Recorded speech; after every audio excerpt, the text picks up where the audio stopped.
Disclaimer. Hey guys, this is Sinister Author back again with another video, so let's get right into the intro.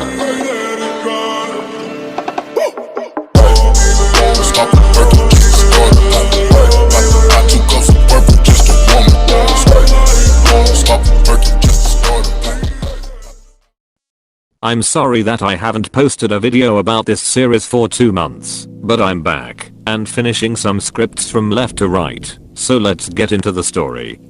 Before we begin, I found out that nearly 75% of my viewers aren't subscribed to me, so I want you guys to like this video and share it, then subscribe. So before we begin the story, I would like to say that I think I accidentally made Deku overpowered because he already had the strength of a phoenix and its healing abilities, but now he also have one for all and could probably one-shot everyone. So if you guys think this one would be too overpowered, then please tell. Thank you. So the story starts a few days after the USJ incident. Aizawa has just finished telling everyone about the following event that will happen in the next few days. The whole class then started to get excited, and it was time for lunch.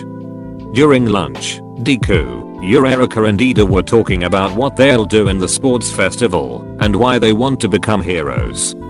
Ida basically told everyone that he comes from a family with generations of pro heroes, so it means that he has to be one too. But for Eureka, she wanted to be a hero for money so that she can give her parents a comfortable life. Deku admired Eureka's passion and asked her if she ever needed a job. He has a small pharmacy downtown, to which Eureka accepted. While all of them were talking, All Might comes out of nowhere holding his lunch and asked if Deku could come eat with him. Deku then accepted and went inside the teacher's lounge. Inside were only both Deku and All Might. So when they both entered the room, All Might quickly told Deku the news he has received from the school principal.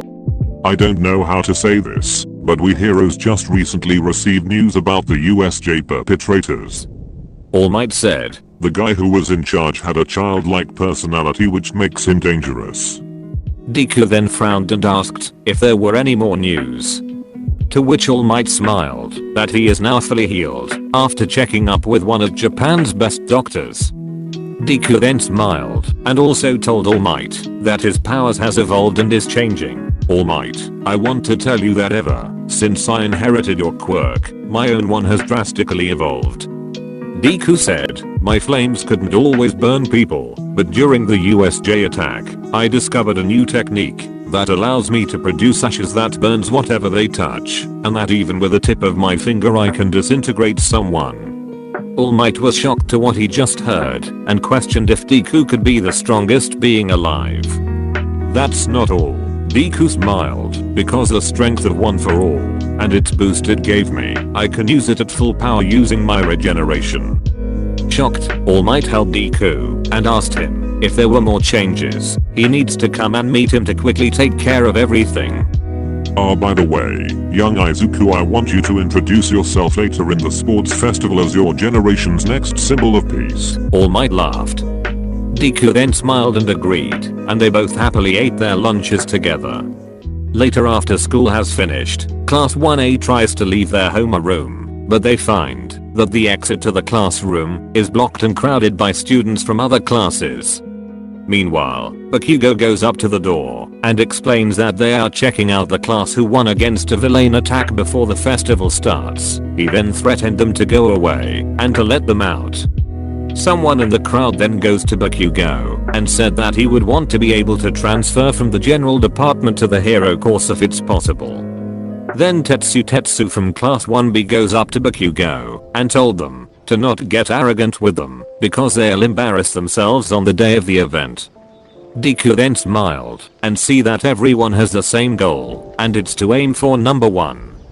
So for the next 2 weeks, everyone starts training for the sports festival, and Deku has also trains his newfound abilities. 2 weeks has passed and everyone is ready for the sports festival.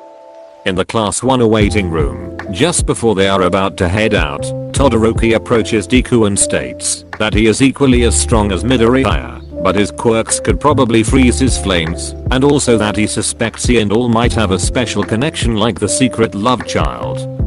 Deku then smiles at Todoroki and told him that he is far superior than Todoroki and that his flames are not what they look like, and that since everyone is going to try with all of their might, he should too, even if it means to use his flames. Todoroki then is stunned by how Deku replied and felt chills going up his back. Minutes later, every freshman classes goes out into the arena and are cheered by every visitors. Later, Midnight introduces herself as the host of the event and calls Deku as the representative for their year. When Deku walked up, all eyes were on him, and he then told his speech. My fellow classmates, we might be young, but we have a bright future ahead of us. Whatever people tell us, we must not get ahead of ourselves. Let's do our best and go beyond plus ultra. The whole arena cheered and shouted plus ultra with Deku. Meanwhile, Bakugo is envious that he wasn't the one who presented the speech. After that, Midnight then later present the first event that will be happening later, which is the 4 kilometers obstacles run around the school stadium. Everyone then started to get ready and was about to use their quirks, and as the timer went off, Todoroki quickly froze the ground, which caused a lot of students to be stuck, making him take the lead. Meanwhile, the rest of the 1A students predicted this and managed to get out without any problems, but Deku just basically flew past everyone up to where Todoroki was, purposely mocking him. Todoroki then looks at Deku with disgust and just quickly moved along. Meanwhile, Manita tries to attack them both for what they did, but was quickly thrown away by a 0-point robot. Then it's later revealed that the first obstacle are the villain robots from the entrance exam. Todoroki looks at them and quickly smiles. He then quickly throws them and quickly defeats them. Deku gets intrigued by this and decides to show his new quirk. He transformed to his heavy point and activated one for all on his right leg, then shouted, "One for all, Phoenix Talents." He then quickly kicked one of the robots, which makes a giant air pressure, blowing the rest of the robots behind it away. The whole crowd that watched this are shocked and was scared of Deku's strength. Even Todoroki started sweating nervously, and Bakugo, who just saw it, started to froze from shock. Deku then quickly grinned and said that he should hold back next time, while his legs are quickly started healing. The next obstacle is the fall, where there's a canyon that must be passed by walking on rope. Todoroki, who was going one-on-one against Deku and Bakugo. Todoroki just used his ice quirk to slide past the rope and quickly got to the last obstacle, while everyone tried to balance through it. Meanwhile, Deku just transformed to his phoenix form and just flew above everyone else, but because One for All amplified his powers, his speed was faster than before. So while Deku was flying, he accidentally released some amount of air pressure that pushed people of the canyon and made Deku quickly fly to the end and accidentally turning the landmines on, causing a large explosion to happen that made a small crater. When Deku realized this, he accidentally won first place by stopping in the arena. The crowd was yet again shocked at his speed, but quickly cheered for him because he did a great job. Minutes later, the other students started arriving with both Todoroki and Bakugo in the lead, but with angry faces. Deku sees them and waved at them, which shocked them. As the first event finished, Midnight later tells everyone the second one. After the match ended, Midnight reveals the standings and shows which 42 students advanced to the next round. She immediately announces the next event, the cavalry battle. Point values are assigned to each student depending on where they finished in the race. Deku earns a point value of 10 million, making him a desirable target for everyone else. Deku felt pressured and knew that people won't team up with him, so he just knew who to choose. Meanwhile, Bakugo and Todoroki took their own team, wanting to go against each other.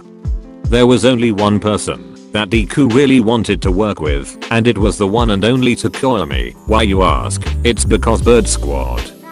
Deku was confident on Tokoyami's abilities and said that it's good for offense and could probably use Dark Shadow to pick the headbands when they are going to fly. Meanwhile, Eureka comes up to Deku and asks him if she could also join them because she doesn't have anyone to join. Deku then accepted her and said that she could try make them weightless so his plan could work more efficiently. A few minutes later, Midnight later announced that the event will be starting in a minute. Meanwhile, Todoroki comes to Deku and tells him that whatever happens he will do everything to defeat him without using his fire side. Deku laughs and tells him that if everyone tries their best, that means that Todoroki should too. With that aside, Deku tells both Uraraka and Tokoyami to get ready and to cover their heads with something. Both students quickly do it, and as the timer rang, Deku turned into his phoenix form and quickly grabbed both Tokoyami and Uraraka with his claws and started flying around the stadium. With the 10 million headband, Deku laughed that no one would be that foolish to try and catch them mid-air. Some teams like Tetsu and Mineta tried to attack Deku, who was flying in mid-air, but to no avail, they get shut down easily. Meanwhile, Bakugo hated the fact that he was weaker than Deku and tries to attack him too. But with the help of Dark Shadow, the attacks were blocked, and when Bakugo returned back to his own team, his own headband gets stolen by Manama from 1B. Thinking that they were safe from any danger, Team Deku suddenly starts getting attacks from Team Todoroki, with them being shot with paintballs everywhere. Team Deku struggles to avoid them and decides to change their tactic. Deku tells Tokoyami if Dark Shadow can handle a lot of light. Tokoyami replies that having too much light will make Dark Shadow weaker but easier to control. With a smile, Deku starts growing bigger and bigger. With his body growing, his flames started to get brighter too. With all the team distracted from trying to block or avoid Deku's shining body, Tokoyami quickly decides to go and use Dark Shadow to steal Class 1B students and Team Todoroki's headbands. But with Momo's quirk, Team Todoroki's manages to deflect the attack as they show that they had some pairs of sunglasses. Laughing, Deku thought that it was amusing to play with the other teams, so he decided to transform back to normal, but except for his arms. As Deku landed, he started to swing his wings around, releasing airstrikes at every student in the arena. Some students were trying to hold on for their dear lives as they get pushed around. Meanwhile, Team Todoroki used this as an advantage and quickly stole other people's headbands. Minutes later, Team Todoroki goes back to their original motives of taking the 10 million headband, but little did they knew that Deku would be their worst nightmare. To use their last resort of stealing the headbands, Ida tells his team to hold on tight. He then uses his move Recipro Burst, and in an instant, Todoroki quickly takes Deku's headband. Shocked, Deku does not know not to react to how they managed to do it without him noticing. However, Uraraka pushes her team forward, telling Deku to get the 10 million point headband back and to win once and for all. Deku tells both of his team to hold on to each other very tight because they are going to go for a flight once again.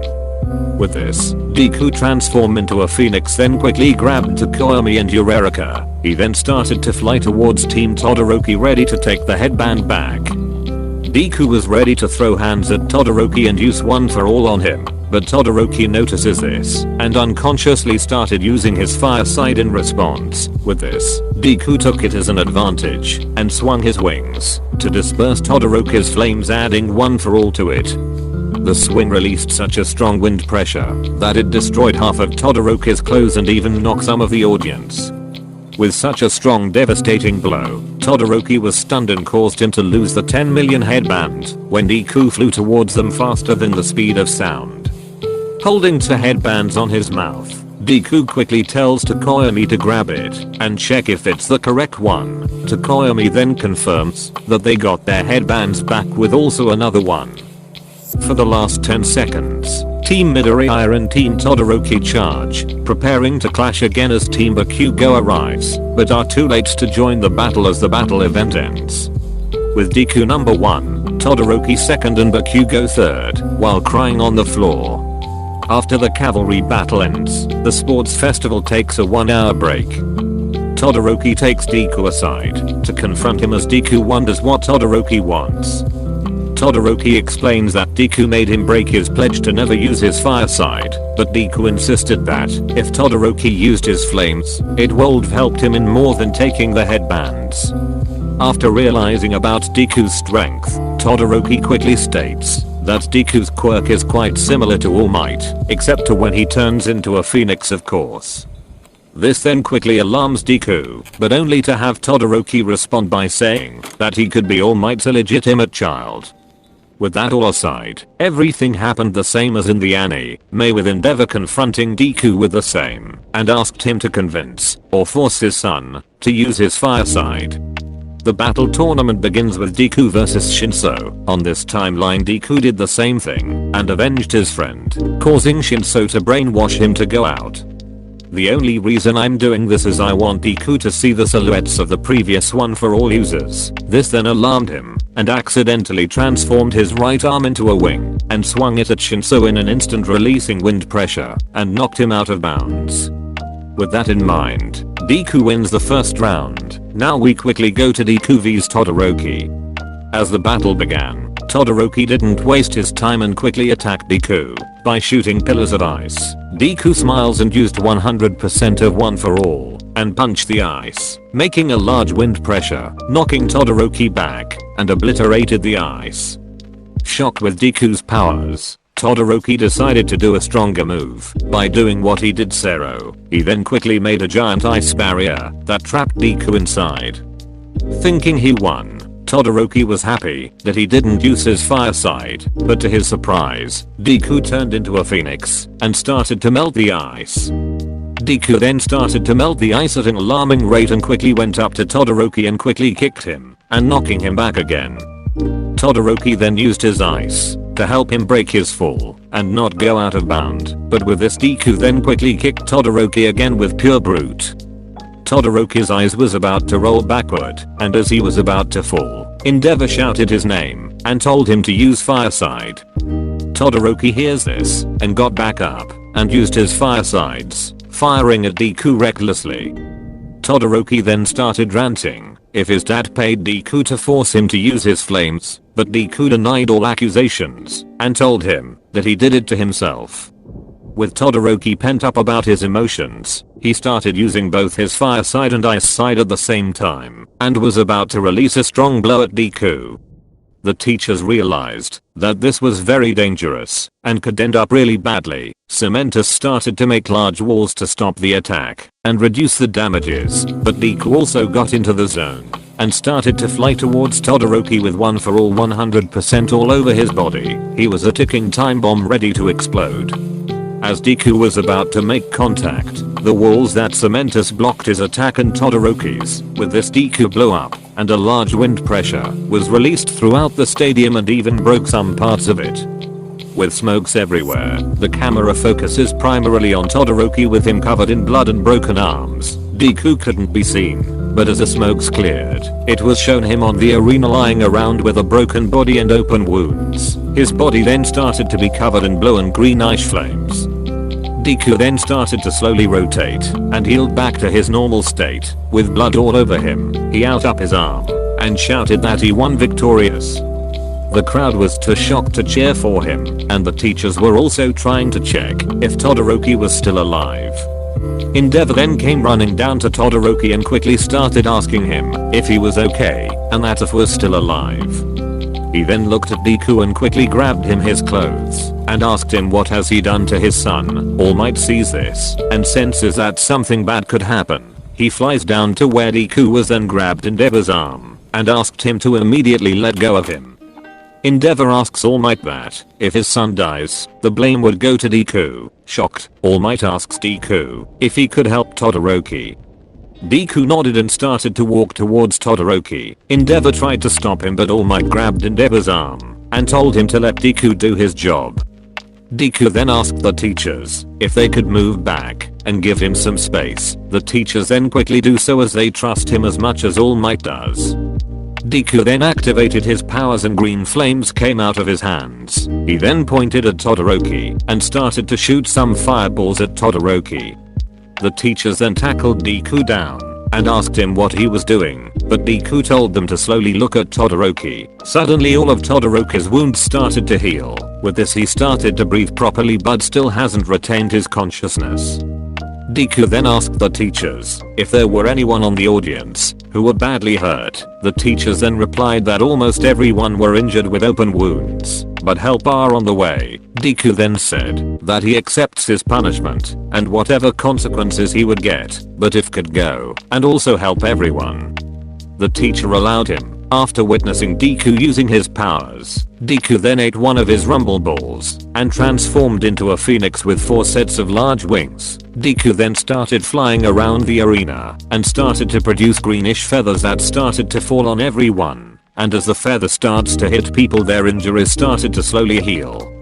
An hour later everyone was healed and the tournament shortly began after it, but before it began, Midnight announced that both Deku and Todoroki has been disqualified for their reckless use of their quirks, and that Tenarida has also dropped off the tournament due to personal reasons, leaving Bakugo in the number 1 place. But the real question is, why did Ida have to leave, and why did Deku try to become a time bomb, and also was Endeavor ready to throw hands at Deku and beat him up? That was a long ass video. Well, we'll never know, so tune into what if Deku had Marco the Phoenix's powers. As always, stay calm and love yourself.